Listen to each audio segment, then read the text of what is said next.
നിങ്ങളെന്നും രാത്രി ലേറ്റായിട്ട് കിടന്നുറങ്ങുന്നവരാണ് എങ്കിൽ നിങ്ങൾക്ക് ഈ ആരോഗ്യ പ്രശ്നങ്ങളെല്ലാം കിട്ടാനുള്ളൊരു സാധ്യതയുണ്ട്. അതായത് എന്നും രാത്രി 12-ന് ശേഷം കിടന്നുറങ്ങുന്ന ഒരു ശീലമുള്ളവരാണ് നിങ്ങളെങ്കിൽ നിങ്ങൾ മനസ്സിലാക്കുക, you have to pay for your health. കാരണം നമ്മുടെ ശരീരത്തിനൊരു താളമുണ്ട്.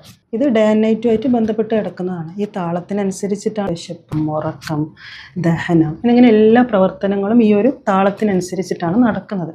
സോ അതുകൊണ്ടാണ് രാത്രി ആവുമ്പോൾ ഇറ്റ്സ് ടൈം ടു സ്ലീപ്പ്, ഉറങ്ങണം എന്ന് പറയുന്നത്. പക്ഷേ നമ്മളത് ചെയ്യുന്നില്ല, ലേറ്റായിട്ടാണ് കിടന്നുറങ്ങുന്നതെങ്കിൽ it will affect your body, especially ഹോർമോൺസിന്. ഹോർമോണൽ ഇംബാലൻസിൻ്റെ ഒരു മെയിൻ റീസൺ എന്ന് പറയുന്നത് ഇതാണ്. അതുകൊണ്ട് തന്നെ സ്ത്രീകളിൽ ഇത് പീരീഡ് ഇഷ്യൂസ് ഉണ്ടാക്കും. പീരീഡ്സ് ഡിലേ ആവാനും, ബ്ലീഡിങ് ഹെവി ആവാനും, സ്പോട്ടിങ്, ഇങ്ങനെ ഒട്ടേറെ ആരോഗ്യ പ്രശ്നങ്ങൾ ഉണ്ടാവാനുള്ളൊരു സാധ്യതയുണ്ട്. ഇത് ശരീരത്തിൽ ഇൻഫ്ലമേഷൻ കൂടാനുള്ളൊരു മറ്റു റീസണാണ്. അപ്പോൾ അതുകൊണ്ട് തന്നെ ബോഡി പെയിൻ ഉണ്ടാക്കുന്നുണ്ട്. ഇനി മറ്റ് ജീവിതശൈലി രോഗങ്ങൾ, അതായത് പ്രമേഹം, പ്രഷർ, കൊളസ്ട്രോൾ ഇവയെല്ലാം കിട്ടാനുള്ളൊരു സാധ്യതയുണ്ട്. മാത്രമല്ല ഇത് നമ്മുടെ ശരീരത്തിലെ ഇമ്മ്യൂണിറ്റി കുറക്കുന്നുണ്ട്. അതുകൊണ്ട് തന്നെ പെട്ടെന്ന് ഇൻഫെക്ഷൻസ് കിട്ടാനുള്ളൊരു സാധ്യതയുണ്ട്. ഇത് നമ്മുടെ മൈൻഡിനെ എഫക്റ്റ് ചെയ്യും. ഒരുപാട് ആൻസൈറ്റി, ഡിപ്രഷന്, മൂഡ് ചേഞ്ചസ് ഇവയെല്ലാം കിട്ടാനുള്ളൊരു സാധ്യതയുണ്ട്.